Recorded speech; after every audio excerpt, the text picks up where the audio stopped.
Ev işçileri hiçbir hakka sahip değil.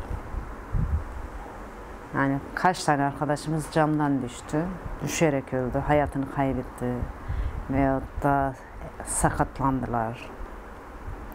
Ben bile duşakabin siliyordum.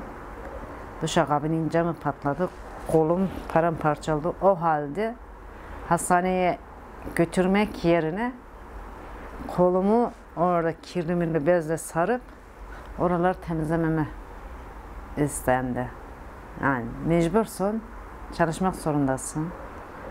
Çocukların senden ekmek bekliyor. O yaralı halinle temizlik yaptım. Yani ev işçilerin hiçbir hakkı yok. Hiçbir hakkı yok. Ki ben 2013'e kadar, 2012'ye kadar İMC'nin böyle bir şeyi yaptığını bilmiyordum. Kadınlar kendi ayaklarının üzerinde durmayı bilmiyordum.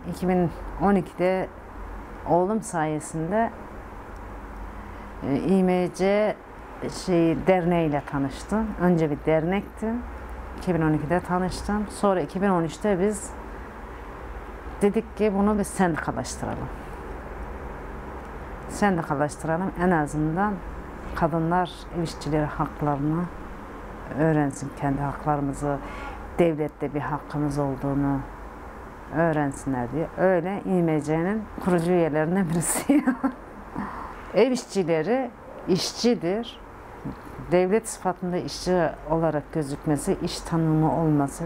Bir ev işçinin iş tanımı yok.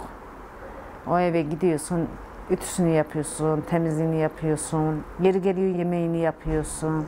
Her şey sana bakıyor. Ama aldığın ücrette emeğinin karşılığını çıkarmıyor. Bir de hakaret yiyorsun.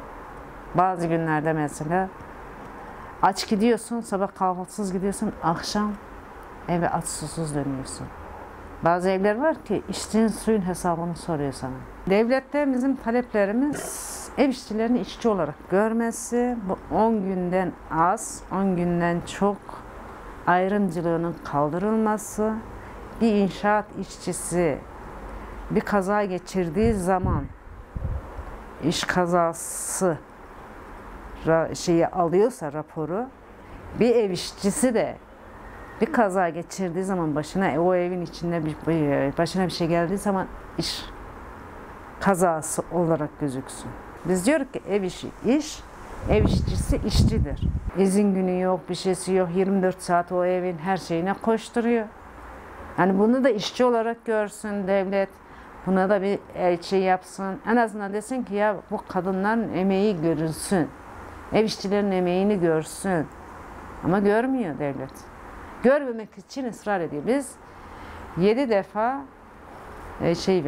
önerge verdik ev işçilerine. İLO C189'u imzalansın diye. Ama imzalamıyor. Şu anda 39 ülke imzaladı. Ev işçilerini işçi olarak kabul edildi. Türkiye bunu imzalamıyor. İş tanımı olsun diyoruz. İş tanımımız yok. Çalışma saatlerimiz belli değil. Yani normalde bir işçi 8 saat çalışıyorsa biz 14-15 saat çalışıyoruz.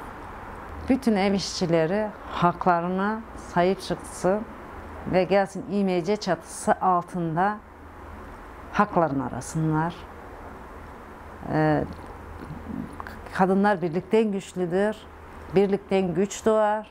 Biz bunu kurduğumuzda 4-5 kadındık. Şimdi bayağı bir gür sesimiz çıkmaya başladı.